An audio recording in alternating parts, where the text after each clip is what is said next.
we're going to get done with this today.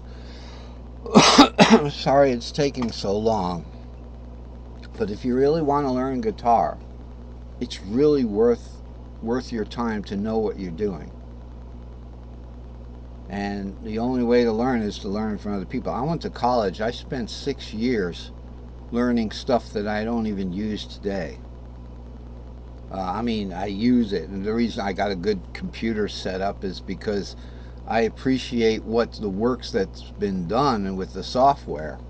I wasn't a computer science major, so I appreciate the work they've done.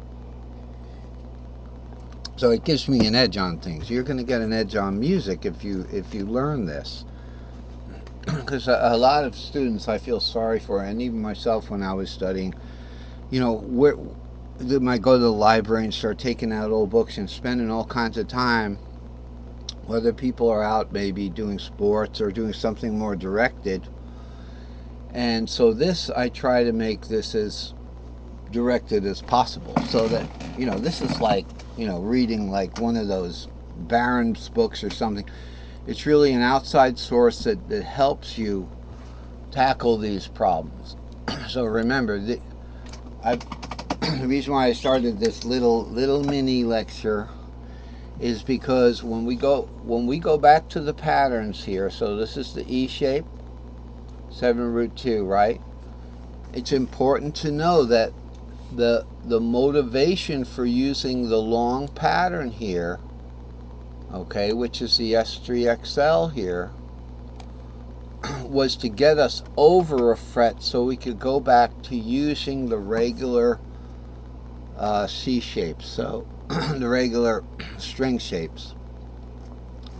So let's say we're starting on this 5 would be an A, right? Because E is the fifth of A. Okay, so that would definitely be the A shape. Now you can't just do an A shape. You can't do that if you have the capo here or your fret nut. So you have to use a different pattern, which is the 5, 6, 7. So this is the little S3XL that we cut out of the caged ladder. Okay, and we can do that. 5, 6, 7, root 2, 3, 4, 5, 6. From 5, 6 there, we can go into that. Remember, 5, 6 is an A shape. Now we're on an A string shape right there. 5, 6. No other numbers, no other letter. 5, A, 6. So from A, where are we going? We can either go A to G caged, but we'd rather go in fifths. So fifth of A is E, right? There's your E shape right there. So it's important that the S3XL brought us over one fret to the right. Okay, so if we started on root, it would be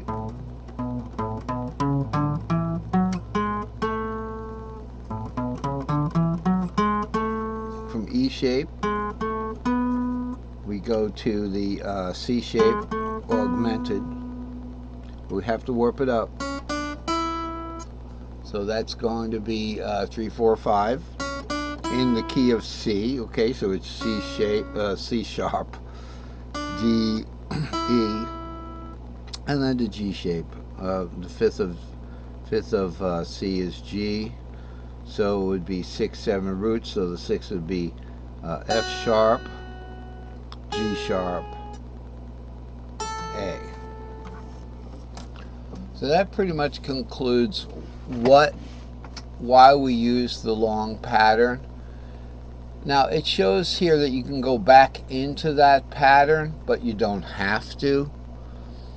I usually just make a pattern have a top and a bottom the same, so that just in case you wanted to go into the 5, 6, 7, let's say from underneath. So say we're doing like a D shape. This is going to be a little difficult. Okay, so what I've done is I've brought the this D shape that goes back into the S3XL. I put it on top, but really it strictly doesn't go there. It doesn't mean you can't play it there. You would have to warp up one of those long strings if you were going up that high. So let's just look from what, 2 to 2, so we can cut it off from 3 to 3. So you know, we can use that information to find our 6 strings here. This is our 6 strings here. This is the pattern. Okay, and then it's going to warp over. So we are looking at a P4 pattern here. So what we're going to do here is we're going to warp over those top 2 strings for good measure. For good measure. I probably would have told you I was warping it up. But to, you know, so now this is the pattern, the hybrid pattern, but we haven't gone into another S3L. We're just going into one from a D string shape. So in the key of what, D, we've got 5√3 right there is our D. Key of D, D, real D, D-shaped D. So we start from the second, E being the second, draw the fret nut. We'll draw the fret nut, and I'm going to draw it in the right place this time, not the wrong place. So what would normally happen, my friends, is that I'm going to do it in pentatonic. A D-shaped pentatonic would go, it has a nice S3S right here, but then we go into the S3L and it has to go over into an unplayable. So if you have the capo here, you can't get that. So what do? We're going to use the S3XL long pattern to bring it over 1 fret at that point. So it's 2, 3, 4, 5, 6, 7, root 2, 3. Now we could even branch out right there, 2, 3, 4 to the E again, to the D shape again. We could do that. I mean, as long as it's getting us away from that fret nut. Now, of course, I'm not saying that it's not a good idea to play an open string if you can play an open string. Let's look at that. 2, 3, 4, 5, 6, 7. We couldn't get that 7 because it's over here. Root 2. We couldn't get that 3 because it's over here. So we got to play that one. Now we're on 4. We go to 4 to 5. Guess what? Here's our open 6 right here. Is that not the open 6? Because it's 1 whole step below the 7. So we could take this 6 and put it over here, right? So we've got our 6 there. So right there, that's about as far as you would go with that pattern. And then you could go back to a 6/7 root, which is a G shape there. Fifth of G is a C shape, and that's warped over, by the way. Okay, that is warped over already for us.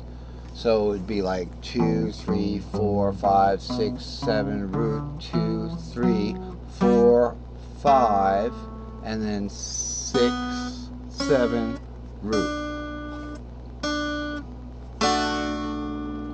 All right, so that concludes the discussion on the S3XL. It gets you away from the capo. We showed how we derived it from a new method now, not the 7L, but from the cage ladder, where it came from, how to use it, and you know, I would just stick with whatever pattern's comfortable for you. Remember one thing about open strings, you can't bend them.